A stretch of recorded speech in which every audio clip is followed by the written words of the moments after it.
So friends, এই মুহূর্তে টি-20 বিশ্বকাপের সবচেয়ে বড় আপডেট। মাত্র 75 রানে অল আউট হয়ে গেলেন যে দল কিনা কাপ জয়ের স্বপ্ন দেখেন, তাও আবার আফগানিস্তানের কাছেই। রশিদ খান ও ফজল হক ফারুকের স্পেলে দাঁড়াতেই পারলেন না কেউই, তো 20-এর গণ্ডি পেরোতে পারলেন না কোনো খেলোয়াড়ই।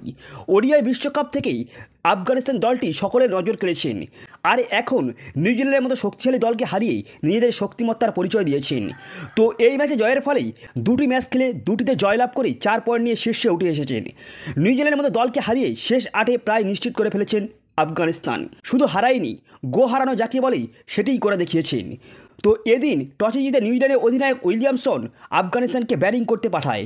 শুরুতেই আগ্রাসী মনোভাবে ব্যাটিং করতে শুরু করে রহমানুল্লাহ গুরবাজ ও ইব্রাহিম জাদরান। 103 রানের পার্টনারশিপ করেন দুজনে মিলে। মাত্র 56 রানে 80 রানের একটি বিধ্বংসী ইনিংস খেলেন গুরবাজ। তার ইনিংসে ছিল 5টি ছক্কা ও 5টি চার। আর 41 বলে 44 রানে সুন্দর একটি ইনিংস খেলেন।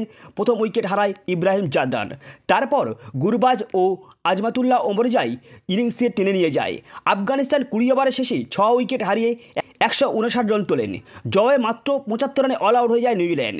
ফজল হক ফারুকি ও রশিদ খানের বোলিং আক্রমণেই নিউজিল্যান্ডের ব্যাটিং লাইন আপ ধ্বংসস্তূপের মতো ভেঙে পড়ে। দুজনেই 4টি করে উইকেট নেয়।